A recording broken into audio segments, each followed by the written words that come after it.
Seek ye first the kingdom of God and its righteousness, and all other things shall be added unto you. And then again, he gave another clue. He said, the kingdom cometh not by observation, neither shall they say, lo here or there. For behold, the kingdom of heaven is within. My beloved spiritual mentor, Roy Eugene Davis, wrote a book 30 years ago titled The Potential is Within You. How many of you have seen that book before? The Potential is Within You. You know, it was a very, very useful book. And I remember I went to Tinkong near Koforidua to visit with my very good friend, the chief of Tinkong, Nana Wuntumi Apau. And I gave him one of the books. And that was the only time we had something like an argument. He said, I don't like the title of this book. And I asked him, I said, well, he said the potential is within you, but you are not the body. And I said, when he said the potential is within you, it's just like Jesus said the kingdom of heaven is within you. So if Jesus is wrong, then Roy is also wrong. You see, when they say you are a state of consciousness.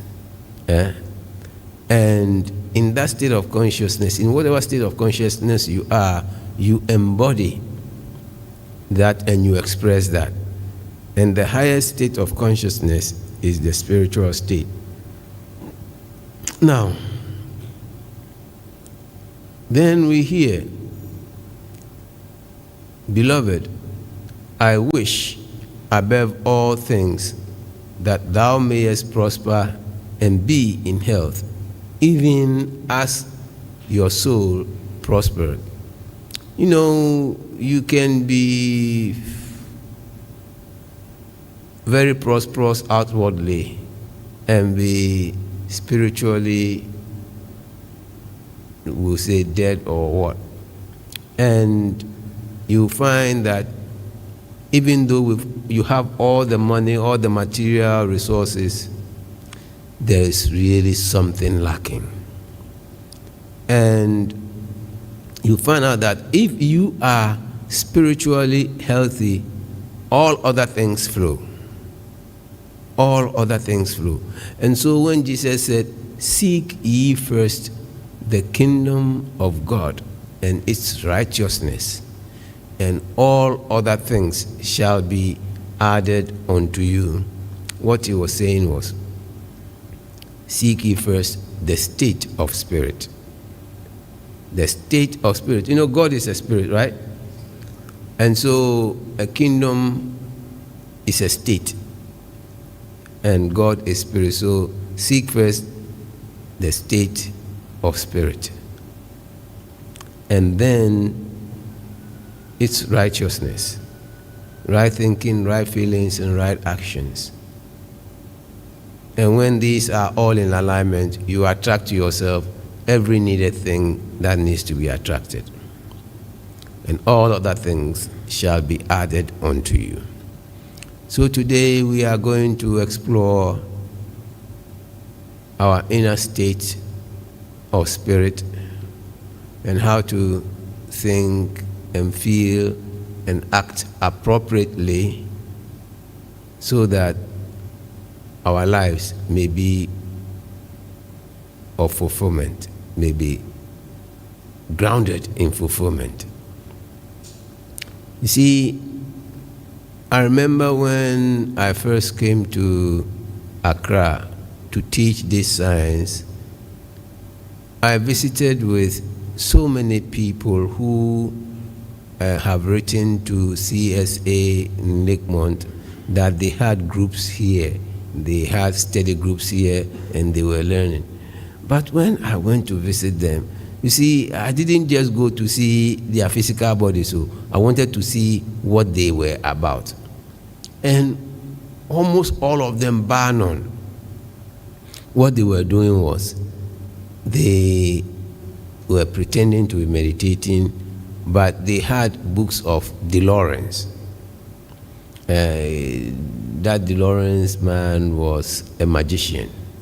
And so they were all learning magic, and they were adding herbalism to it, and then people were coming to them for herbs and how to recite some psalms to get whatever they wanted. And I told them, well, that is not what we are teaching, but we are teaching people to awaken to their spiritual nature, and we teach them how to use their minds wisely and well, how to take care of their emotions and their bodies, and how to live in harmony with their environment, and how to express without limitation. And all of them were found wanting, because the places where they were gathered, it looked as if they met in their living rooms. You know, if the person had a chamber and a hall, the hall was where the people came to meet them. And it didn't look good at all. And when I asked those who had places of meeting, when I wanted to start the creative living seminars, when I asked them to come on with me for us to have public lectures, they said, oh, the people in Accra, the people in Ghana and in Africa are not ready. And I asked them, are people looking for ways to have peace of mind, to have their emotions stabilized, to be physically healthy, and to have plenty of money? They say, yeah. I said, then they are ready. But people have not taught them the right way. That is why it looks as if they are not ready. So let us go. Most of them declined. And I looked for spiritual heavyweights in town, and I started the creative living seminars. And they were always the seminar places. We met at YWCA. And that place was almost always jam-packed to the hilt. And it really formed the foundation of CSA's outreach programs. Now, people pretended to be meditating. And when I opened my eyes, I saw that over half of them were asleep. And so I started by going to other organizations to teach them how to meditate. Even government, then it was the PNDC era, from military intelligence, people came to watch what we were doing, because you see, our name CSA also sounded like CIA. So government sent military intelligence people to come and see what we were teaching. And especially when we taught how you can use the technique of creative imagination to make your dreams come true. When it was advertised, they came thinking we were teaching the people something. But then all those who came to spy on us became CSA members. And the government found out that we were harmless. We were rather elevating the consciousness of people. So we were safe. We were not trying to do anything hocus pocus. And I had my friends in government, even the chief of staff of PNDC headquarters, Colonel J.M. Ewa, was one of my very close friends then. We had our seminars with him. You see, for your spiritual health, you need to meditate. And to meditate, you need to find a place where you will not be disturbed for the duration of your practice. And you need to turn your attention from body, from thoughts, from feelings, and then raise your attention to spirit that you are and rest in that. And it is easily practiced here. I remember we were once in Nigeria, Lagos in particular, and the CSA group there had decided that they didn't want Ghana to be the headquarters, so they were also doing their thing. They told Roy that they didn't want to be under Ghana. They wanted to have their own autonomy. And Roy asked them, now, who brought CSA to you? They said it was Samuel. And he said, has Samuel done anything to you? No. The thing is, Nigeria, we don't want to be under Ghana. Nigeria is bigger than Ghana, so we want to be on our own. And so they had arranged in all the seminars, the public programs that we had, to bring their own chairpersons. And the chairperson for the occasion, Roy's lecture was titled, An Easy Guide to Meditation. And the chairperson said, our topic for today is an easy guide to meditation. I'll tell you, meditation is the most difficult thing to do in the world. And Roy looked at me and I looked at him and I said, I did not do so.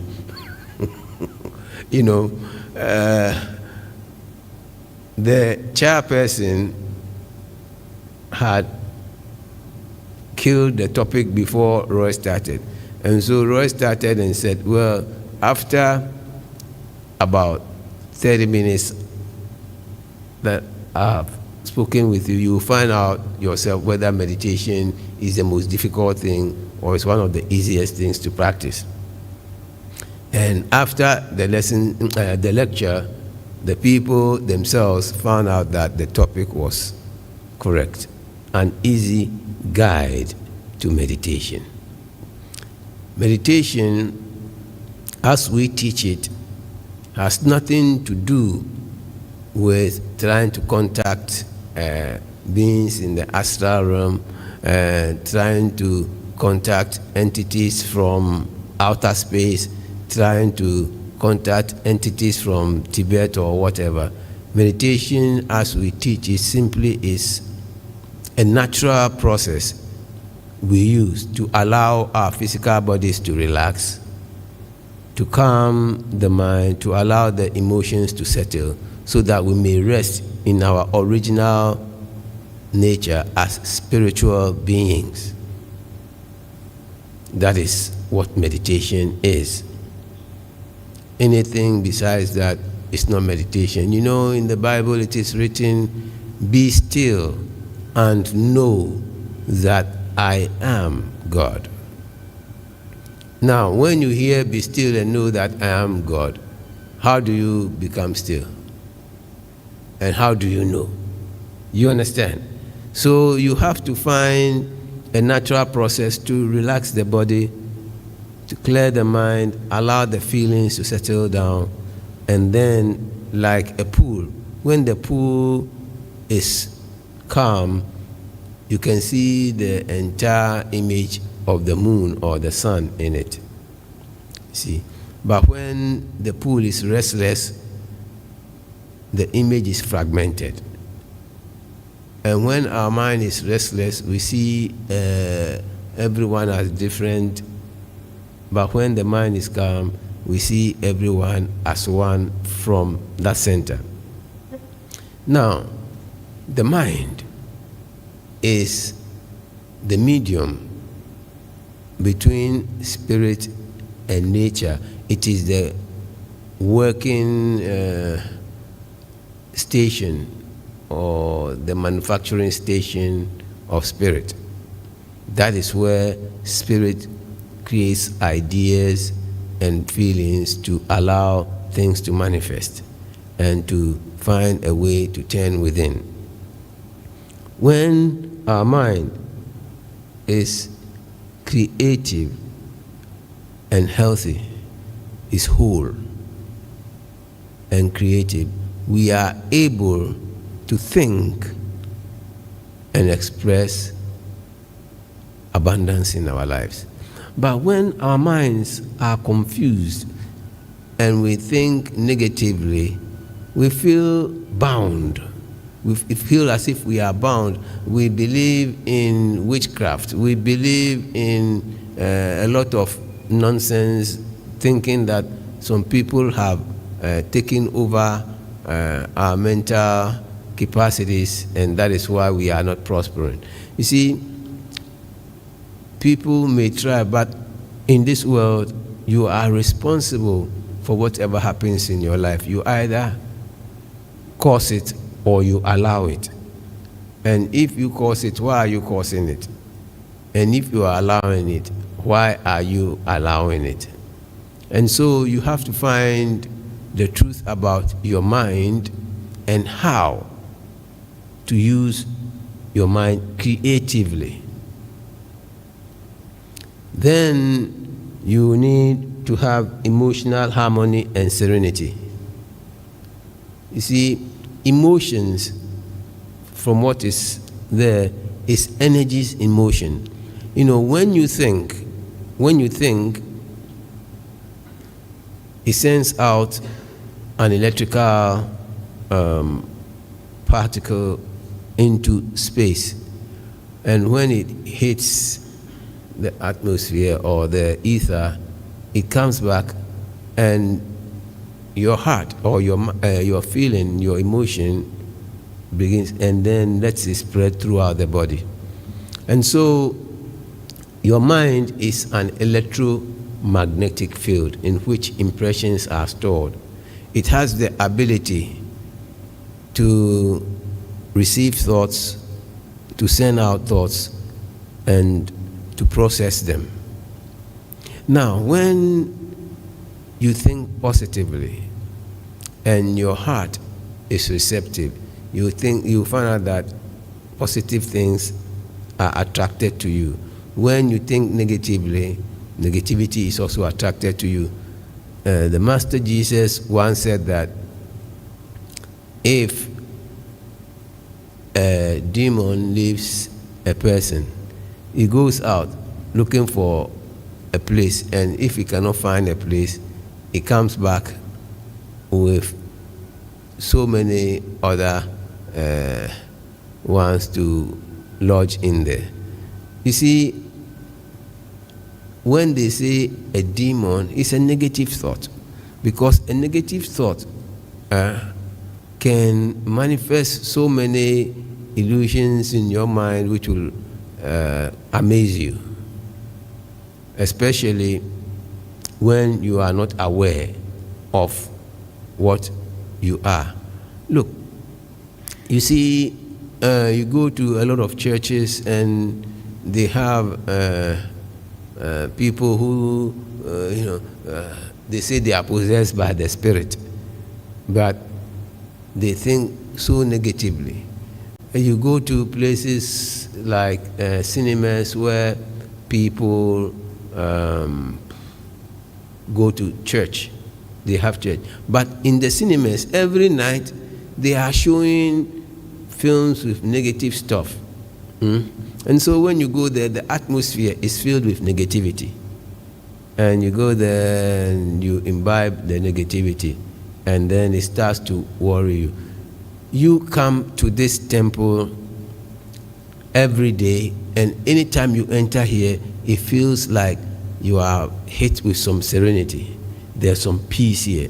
During the week, we had a visit by a group from Nigeria. They said that their spiritual head is called Olumba Obu, from Calabar, River State in Nigeria. And when they came, when I brought them up here, they said, wow, this place is not only nice, but it's very, very peaceful. And I told them that peace is what we practice here. A lot of people talk peace, but they have never experienced peace before. We don't talk peace, we experience peace and we spread it. And they were very, very happy to be here. And so you need emotional harmony and serenity. From there, you have to find a physical body which is whole and perfect. You know, your body is the vehicle that you have to take through this world. How many of you have played Monopoly, the game Monopoly before? You know that when you play the game of Monopoly, you have maybe a car or a hat or some figure that you take through the game. We have been given physical bodies to use for this game of life. You express your thoughts, feelings, and your spiritual awareness through this body. And if you are not aware of your spiritual nature and you think negatively, then the energies, the emotions will spread out negative energies in your body. I have done this thing so many times. In applied kinesiology, we have muscle testing, and we test your muscle and we ask you not to think about anything, and it is strong. And then we ask you, bring to your mind a scene in which you experience negativity. And anyone who goes through that finds that without doing anything, their strength is weakened. Some people can, with even a single finger from the small, when you push the hand down, it just falls by itself. They even find it hard to hold their arm out correctly. You see, when you think, your emotions feel it and respond accordingly. And so when it is negative, and that is how sickness comes to us. Look, when you go to a church and they are singing and they experience healing, what happens is that when you are in church and you are singing and dancing, it gets to a point where your attention goes into a state of equilibrium. And in that state, healing can take place. That is what the songs do. But there are churches also where when you go, the sound is so high that it creates, improper energies in the body, and if you don't take care, you have a stroke or a nervous system ailment. I've been to a place where a bishop of the church had a stroke and he came to HealthWorks. We made him well, and then he went back to the church and then had another stroke and died. And I had told the head of that church that there was something I wanted to discuss with him. So later on I discussed with him. I don't know if they are doing it because I've not been there since then. Another bishop also came and his nervous system was very, very weak. And I told him about that. And he said, yeah, my church, when we have service, the sound level is high. I was telling Cyril that whenever I come in here, in the morning and the sound level is high, I tell him, Cyril, bring it down to a level that you can hear the music without your attention or your senses being jarred. And then you must have harmonious and appropriate relationships.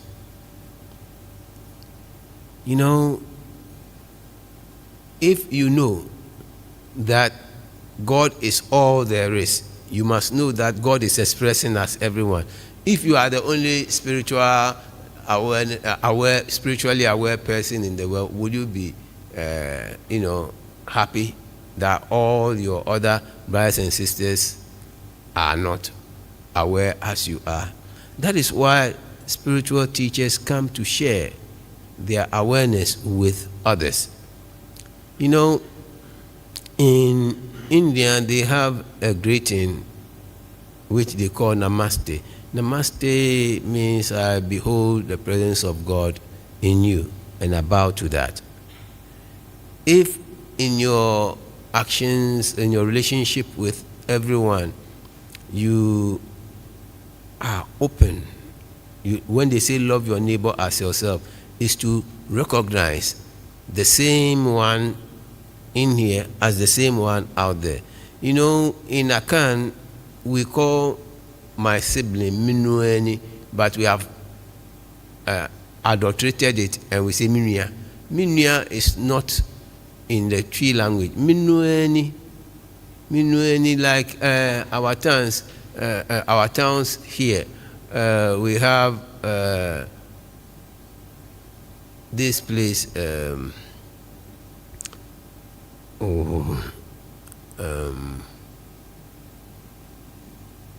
Bawaleshi. You know, there's a place called Bawaleshi. It's for the people of La.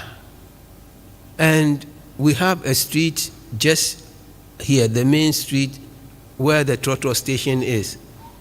And they call it Leshin Street. It is spelled L-E-S-H-I-E. And Bawaleshi is B-A-W-A and then the L-E-S-H-I-E. You see, they had someone who was looking after the land. He was a Muslim. He was called Bawa. So Bawa, who lives in Leshi. So it's Bawa Leshi. And we say Bawaleshi, Bawaleshi is stuck. Like Amasaman, we say Amasaman. There is no place called Amasaman in Accra. It's Amasaman. You see, Tema is Toman. To, you know, God. That is what Tema is. And so, look, Oyarefa. There's no place called Oyarefa. It's Oyare Mfa. You know, there's a worm that happens to you when you go into water. Guinea worm. Guinea worm. You know, most of the people there had guinea worm, and so Oyarimfa. That is what we call Oyarifa. We don't have, and so we must first see that when we go out every day, even if people are not aware of what they are, by your relationship with them, it begins to awaken them. Because if you are loving, if you are faithful and truthful, and you act like that with them, at first they will try to cheat you. But like I say, when I go out and I'm relating with people, especially artisans, they try to cheat me, and when they find out that I'm a minister, they say, but you should soften yourself so that I won't cheat you. I said, but why should you cheat me in the first place?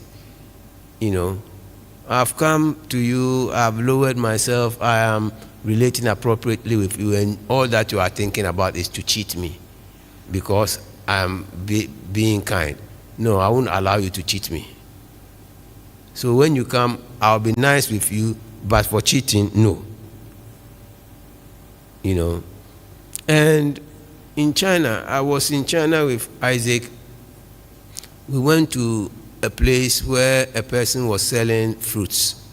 And when I gave him the money, he gave me more money than he was supposed, you know, the change. And I gave it back to him. And I told him the money he has given me is more. And he was arguing. I said, okay, now, how much do you sell this? He called and I said, how much did I give you? Then he told us, and I said, okay, now, take this and give me, like if I gave you 500 renminbi, give me hundreds, 5. And I said, Now, how much? And I give him. And then he found out that he had given me more money than he was supposed to. And then he said, oh, my brother, look, anytime we pass there, he calls me, he dashes me things. That day, he gave me a knife. And anytime we pass there, he calls me, take this and take that. I went to buy some trousers. I think I paid for 11 or so, and the woman gave me 12. And the next day, when I got to our hotel, I found out that she had given me more. The next day, I went to the shop to look for her. When I asked, the people thought that, she had cheated me. And so they didn't tell me where the woman was. I went there about 6 times that day. Then at a point, I found out that the woman was hiding. So I went and stood at a place. And then I saw that she was in the shop. And then I went, and then bouncing on her. And when I told her, yesterday I was here, I said, don't worry. You gave me one more. I'm bringing you what you gave me. And she said, oh, my brother. And I looked at her, I said, I look like a brother to you, but you thought I was coming to, make trouble. Because she thought that she had rather cheated me and I was coming for what she had taken from me. One thing I found out about the Chinese was that if you are giving the Chinese money, you are the best friend. But immediately the money touches his or her hand, they don't know you anymore. When you come back, no, I'm looking for the next person. I don't know you. And so it's hard to deal with Chinese. But when you express love and it touches their heart, they also express love in return. And then, in this world, if you have to go out, you need transport. When you sit on transport, they don't say, because you have said Hong So within, you will not be charged. If you sit and you meditate and you go out there, they will ask you to pay. And if your meditation has not expressed for you to have money, you will be a sorrowful sight. Money answereth all things. But money is not everything. Because money cannot make you spiritually aware. Spiritual awareness is different from having money. But spiritual awareness can express for you to attract money to yourself. Money is currency. And that currency is a medium of exchange. It's energy that you exchange with other people. If your thoughts and your feelings are negative, you will never have even enough energy to exchange with people. But look, you travel anywhere with me, the amount you buy things will not be the same amount I'll pay for. When I go to India to buy medicines, the places I buy medicines, I'm like a chief there. When I get there, they are happy to see me. People deal so generously with me. It's because when I come, the energy that I share with them is positive. And so, create positivity in your mind and it will create currency for you. It is the energy that you will exchange with people. If anywhere I go to buy anything, when I give them money and I go back, they always tell me, when you give us money, our money starts to increase. And so when I go to the market and I don't buy things from the same person, they get upset. It's because I've blocked their flow, they say. And I have so many friends at the marketplace because when I give them money, their money grows. I remember when I was growing up, Kilewili seller, the rice seller, and abolo sellers. They sometimes send their children to come for me. When I get there, the first person who will buy, they will tell the person to give me the money, so I give the money to them. Because by doing that, they sell more of their food. And me, I didn't go to any boarding school. I didn't go to boarding school. My parents kept me at home because they said I was a money magnet for them. I had to be in their shop and sell. And that's how, business, I got to know about business. Because when I was about 12, 13 years old, I knew how to register a company at that age. And I was the company secretary of my dad's companies. You see, you must be open to life so that that energy will flow freely between you and others, and you'll be able to have abundance. But one of my brothers said, you don't know, money is some spirit. If you don't give it a good welcome, it never stays with you. If you misuse money anytime it comes to you, it will not stay with you. So learn to appropriate money positively, and learn to keep it and use it wisely and well. There is an affirmation about money that last time I gave to you, and I said, you do it morning, afternoon, and evening, and see. I have not had anyone to come. And I think all of you have even forgotten about the affirmation. How many of you remember that affirmation? You see, what is it?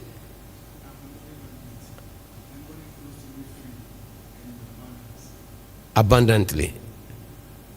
I am a money magnet, and money flows freely and abundantly into my life. I am a money magnet, and money flows freely and abundantly into my life. Our body has a lot of fluid in it, and it's about 70% water. And so if you rub your palms together and you hold maybe a glass of water and you speak into it, I am a money magnet, and money flows easily and abundantly into my life. You speak into it and you drink it. See what will happen. Not today, last week Sunday, I went on a walk with Isaac and Reuben. And just along the street there, I saw some paper lying down, and I said, let me look at this. I saw that it was money, and I picked it up. The three of us were walking out. I went and I picked it, and I said, I've just picked 50 cedis from the ground. And their attention was not on it. I could have picked, but I told them I picked 50 cedis. And that morning, that affirmation was on. And so, if you want to attract money into your life, you have to be open and receptive to having money. But if you always wake up, oh, I'm a poor Christian, I'm a poor this. Look, there is no, Christophonio. That thing, you must throw it out of the window. Some people think that only poor people will go to heaven. That is a cop-out. When they tell you only poor people will go to heaven, tell them you go to heaven and you go to hell and you meet all the people who have made it there. They will find a way to take you out of hell.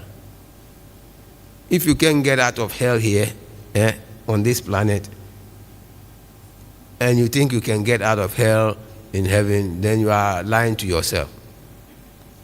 Nobody goes to sleep ignorant and awakens enlightened. There is nobody.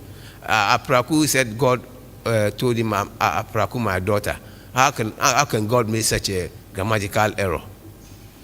Doesn't God know that he created male and female? And how would he call a man a woman? Eh? Apraku, my daughter. When I heard that, I said, this man is a con man. You know. And eventually it was proved that he was a con man. And so today I have shared with you how to awaken the potential that is within you. The power to be, to do, and to have all the wealth, all the spiritual awareness that you need is within you in your consciousness. And when you, like Paramansa Yonanda told Roy Jean Davis, he said, Roy, you have to live anyway. So why not live the highest way possible? The highest way possible is to be spiritually aware and to live from that point of view, where you know you have a mind, you know you have emotions, you know you have a physical body, and you know that you are the same one in all people. And so you relate appropriately with them. When I'm relating with people and I know are not enlightened, I don't pretend they are enlightened. I do my best to awaken them, you know, to share with them in such a way that I awaken them to their higher nature, you know. And then money is also spiritual. Money is also spiritual because the tree and the paper is from a tree, and the tree has the essence of spirit in it. Okay? The essential nature of the tree is spirit. Everything in life is spiritual in nature. And so when you recognize that spirit is everywhere, expressing differently, you know that you've got the right attitude to life. And once again, I will tell you, the kingdom of heaven is where? Within you. Namaste.